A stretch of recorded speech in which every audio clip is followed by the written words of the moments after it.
Okay, this is part 5 for chapter 5.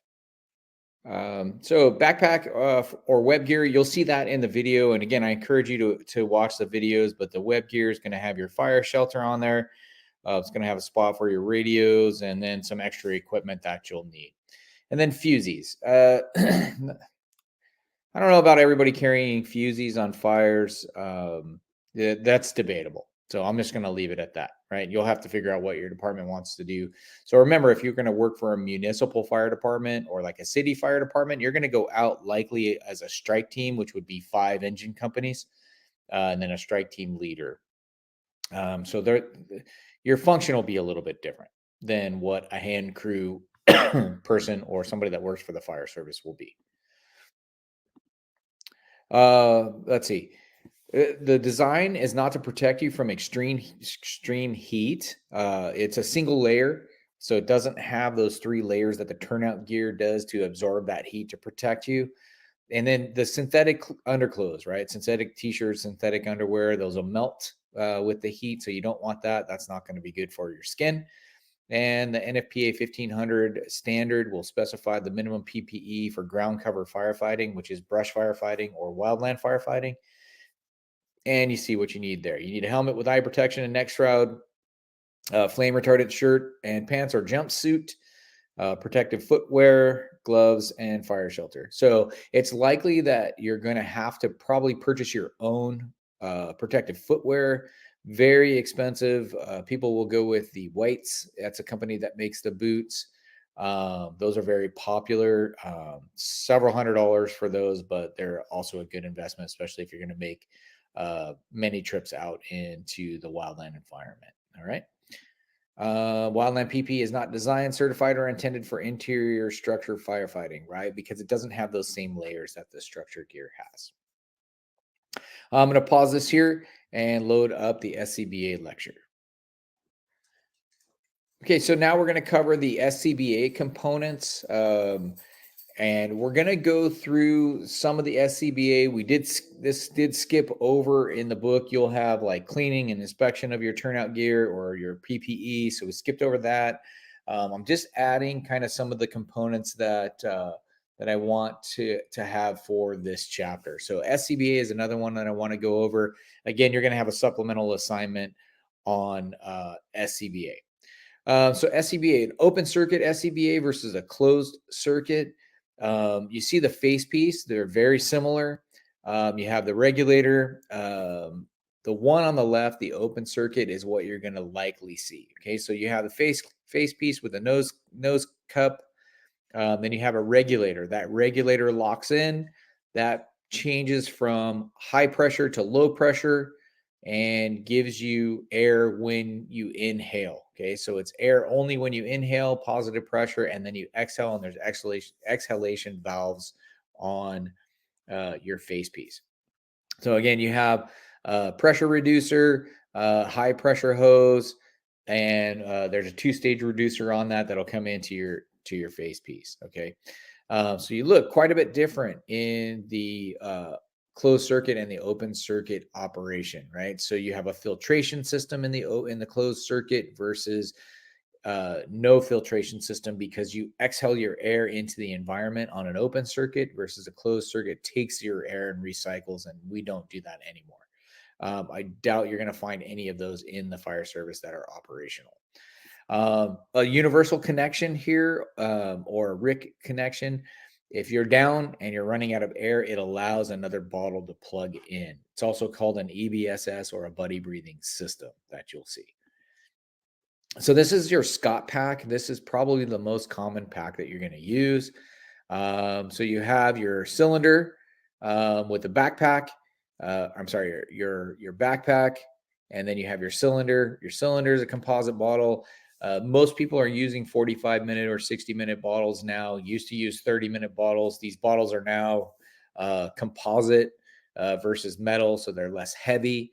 And then they fit into this backpack assembly and ratchet down. And you either have to screw this high pressure hose into the bottle here, or now there's actually an additional connection which is just called a quick connect, and you press down and it'll connect, and that will charge the air into the system. So this is kind of an older pack, um, something that you're not going to see. You're going to see some of those newer packs, right? This one also does not have the integrated pass, or actually it does have an integrated pass, so it doesn't have the same configuration that one does at the bottom. So actually it does have it here built in. Okay. So the cylinder hooks in, you have your shoulder straps, and those are made of Kevlar. Your waist strap, those are made of Kevlar. As you open up your bottle, this valve here, this knob opens up the valve, and that valve allows air to go into the high pressure hose, through the two-stage reducer, to the low pressure hose, to your regulator, and then into your face piece. And again, when you breathe air in, that's when you're going to get air, and you're going to exhale through these exhalation valves in your face piece. You have a purge valve. When you turn that purge valve, that will give you a constant flow of air. And then also up here, you have a switch that if you have a constant flow of air and your purge valve is closed, that means that there is a problem in your system, and you want to hit that button down, and that will lock it. So it doesn't get a continuous flow of air. On the other side here, this is your pass device pressure gauge. So you'll want to see how much air you have in your bottle when you hook your bottle up. You'll want to make sure that your pressure gauge matches or is relatively close. And when you introduce air into the system, these lights will light up and it will make noise. Okay, so that is the SCBA in itself.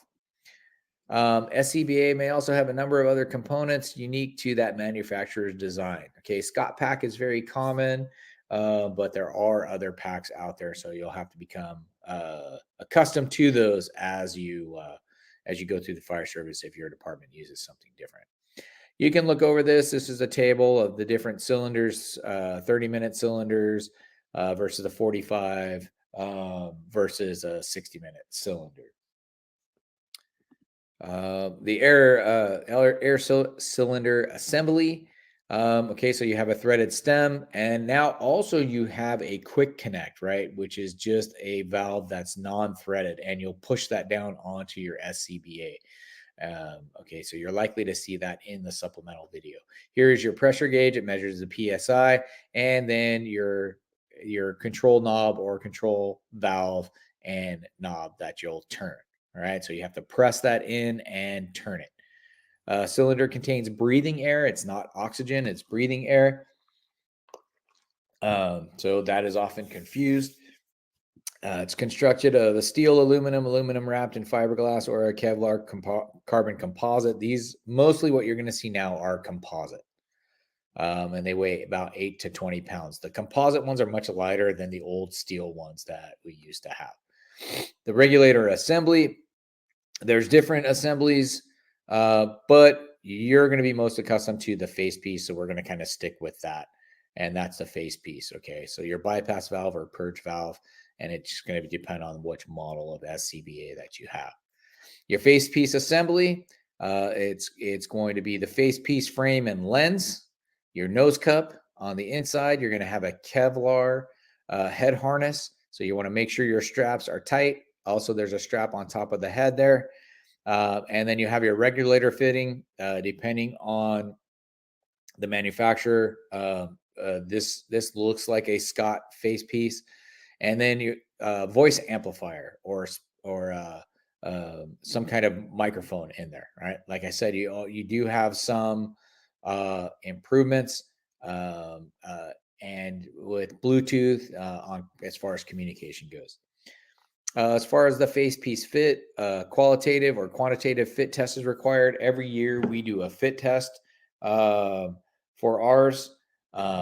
Facial hair, so beard facial hair, or a mustache that's too far down onto the chin it will prevent a complete seal. And so that's prohibited, and that's going to be in your grooming standards. Eyeglasses, they have to fit comfortably in the mask. So that's kind of up to your department. Contact lenses are allowed if the firefighter demonstrates successful long-term use.